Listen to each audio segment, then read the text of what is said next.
L'11 marzo 1513 il cardinale Giovanni de' Medici fu eletto papa e i tempi d'ambrosia e nettare s'attendono. Dopo Venere, ossia Alessandro VI, il lussurioso Borgia, e Marte, Giulio II, il fiero combattente, è incoronato papa con il nome di Leone X, Pallade Atena, protettrice dell'ingegno letterario ed artistico. Educato alla corte del padre Lorenzo il Magnifico, al piacere del bello ed al lieto vivere, favorì poeti, musici, scrittori e tra i pittori privilegiò Raffaello. Tra le straordinarie opere di questo ci soffermeremo sugli arazzi realizzati a Bruxelles da Franz Goebbels seguendo i suoi cartoni. L'umanesimo trionfava e la cultura volgeva gli occhi agli splendori dell'impero romano, di cui venivano alla luce sculture e bassorilievi che ispireranno l'arte figurativa. Raffaello, come vedremo, attingerà a questa sorprendente fonte nei suoi disegni.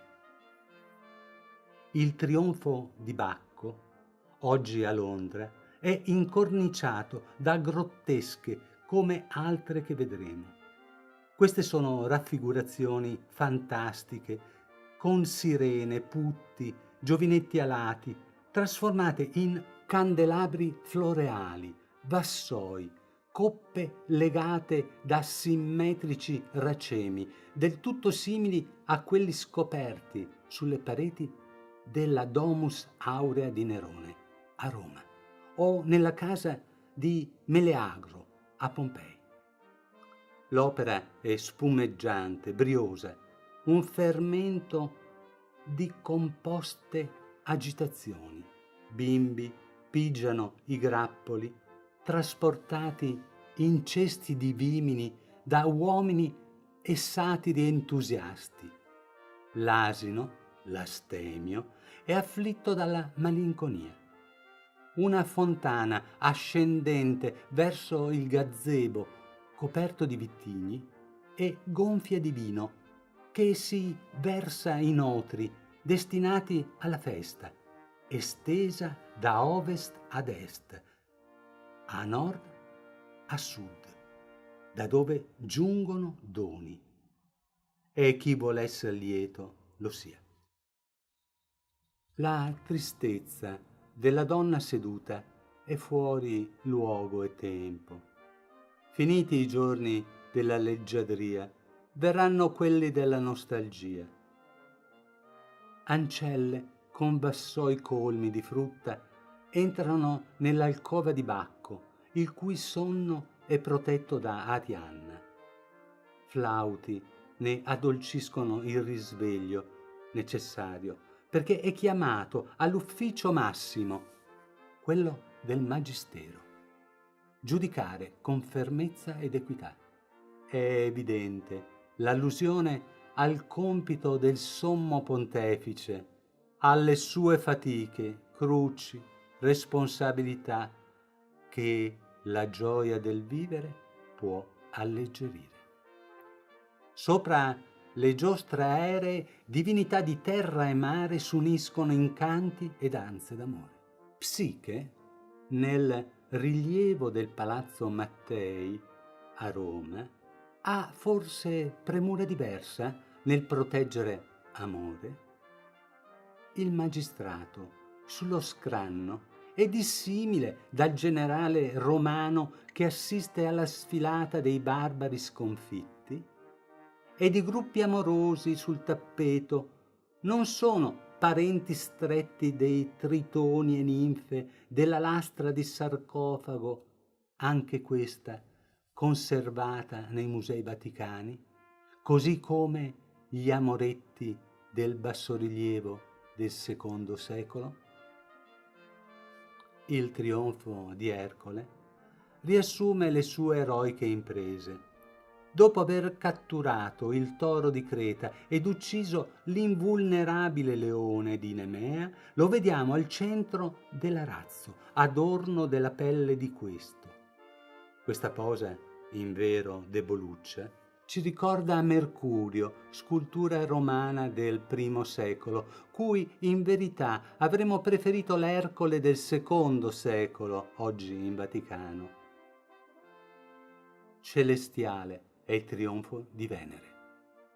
Tra il mare blu ed il cielo azzurrino, la dea della bellezza, pudicamente fasciata nel basso ventre, troneggia in una nicchia. Ai suoi piedi un mostro marino, preda appena pescata. Angioletti acrobatici danzano su funi floreali, mentre amorini aerei scagliano le temibili frecce che risparmiano solo il timoniere e i vogatori. Un bucintoro dorato regge l'impalcatura, invero sontuosa oltre misura. Poseidone, su conchiglie, incita cavalli marini che scalpitando spaventano pesci boccheggianti. Tanto è gremita la baia che gli ippocampi esitano. Il dio degli oceani, ignorando coralli offerti da ninfe e tritoni gaudenti, si incapponisce nell'incitare i malcapitati. Di questo arazzo ci sorprende piacevolmente la cornice. Anziché i mascheroni brulicanti di verzure, ora troviamo figure femminili eleganti, in stile gotico, quello cortese, inserite in nicchie traboccanti di primavere e sul fondo piccoli, graziosi paesaggi floreali. L'arazzo di Minerva ritrova l'equilibrio della dea. E così la narrazione. Dea romana della giusta guerra, protettrice delle arti dei tessitori, quanto mai appropriata, ed esempio di saggezza. Risponde ai caratteri che il Papa si prefisse di trasmettere ai posteri.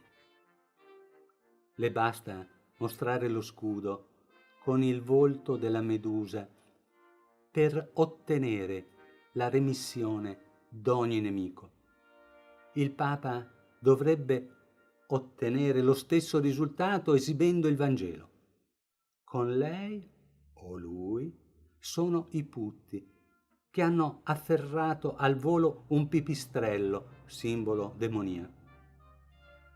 Se occorre, intervengono gli arcangeli e la pace è restaurata e Minerva trionfa nella posa speculare a quella romana. Delizioso è il lavoro nella cornice che replica quella precedente.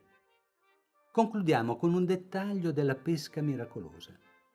È un miracolo che siano ancora visibili, seppur dispersi nei musei del mondo, gran parte dei 630 tappeti che vennero inventariati nel 1536 in Vaticano, realizzati su cartoni di maestri quali Botticelli, Mantegna, Giulio Romano. In questo di Raffaello ammiriamo la pittoricità, i cromatismi luminosi, il disegno. Insomma, il Raffaello che conosciamo, la precisione prospettica, il paesaggio realistico, il riflesso dei corpi nell'acqua, un capolavoro.